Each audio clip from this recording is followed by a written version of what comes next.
Alan Border Medal had a presentation in Brisbane, out of all places. I mean, we love Brisbane, but what happened?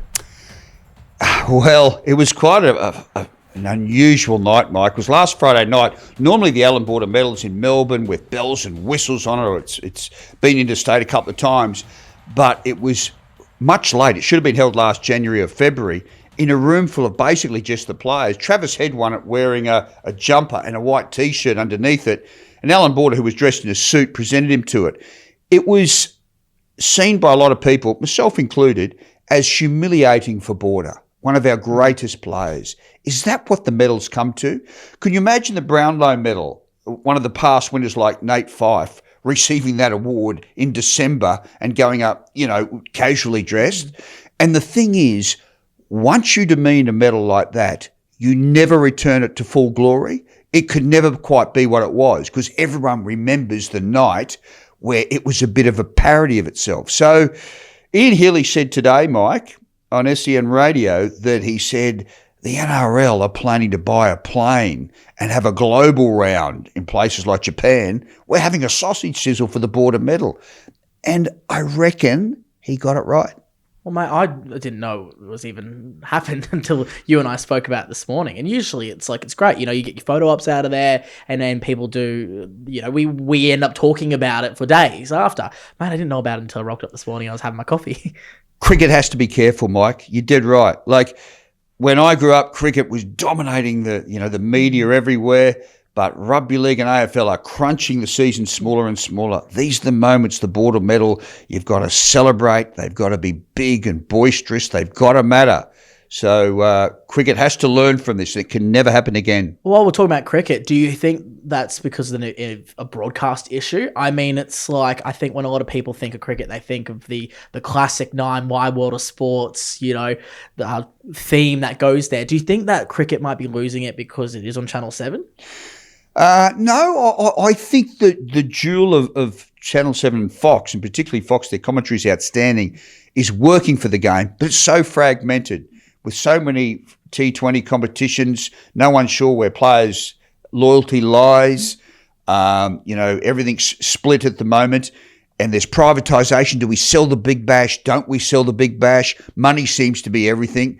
So the traditional cricket as we knew it is being dissolved, and it's a worry. I'm not sure where Test cricket will be in 20 years' time, but I do know this. You've got to cherish nights like the Alan Border medal. You cannot let them slide because you never get them back. There's been a fascinating development in the NRL. The game's power brokers, on the back of the new $5 billion television rights deal, are looking into media accountability and some big superstars who are not pulling their weight, such as Latrell Mitchell and Reece Walsh from the Broncos. Now, some seasons, Reece Walsh barely does a couple of all-in interviews at Red Hill. I remember one where I think he might have only done one. Now, for a guy who's as high profile as him, the highest profile in the game, I'm staggered that he can get away with it, to be honest. I mean, one time I was at Red Hill to interview Reece, and then when I went up to Reece, it was like, sorry, mate, don't do interviews. And I think the whole point of me being there was to interview Reece. So it's interesting. I mean, when was the last time that, you had a situation like that? It's very, very rare in the modern game. I tell you, and there's this feeling that prohibition can be good for you, to stay away from it. But I'll tell you the Darius Boyd story. He hated the media for the first part of his career and gave probably the worst interview of modern times when he was with St. George, 43 seconds where he grunted and groaned. He went into the dressing room and all the players laughed and thought, oh, that was really good. So he thought he was Jack the Lad. And it was embarrassing, humiliating. But he changed and he grew. So far did he grow that he recently did a lecture for school kids at the convention centre, 1,500 of them, and was brilliant. Showed that interview where he was terrible.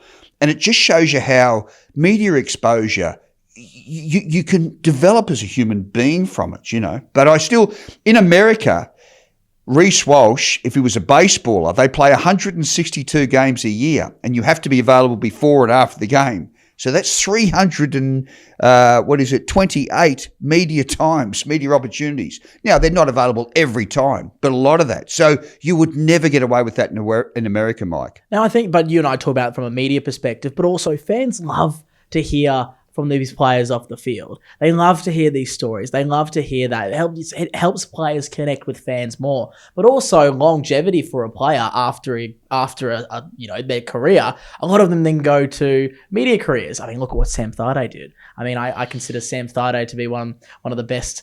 Give some of the best halftime interviews ever, and having such a successful career with Nine. I mean, even his reality TV career. So I think it's super important, those boys being able to talk to media, because it sets them up, but also helps them connect with fans and things. But, moving away from rugby league, will we get T20 as an Olympic sport? Yes, it'll be Olympic sport. It is an Olympic sport in LA, and then it'll come to Brisbane, and the last ever ball bowled at the Gabba before it's knocked down will be the gold medal match of the Brisbane Olympics. Look forward to it, and what a sign-off that'll be. I'm working that night. I've got a feeling that it'll be a long one. Well, I think there's plenty more stories for both you and I to cover in our different areas. And where are we going to find that, Crash? We'll find that on the comments at the bottom of the story on couriermail.com.au.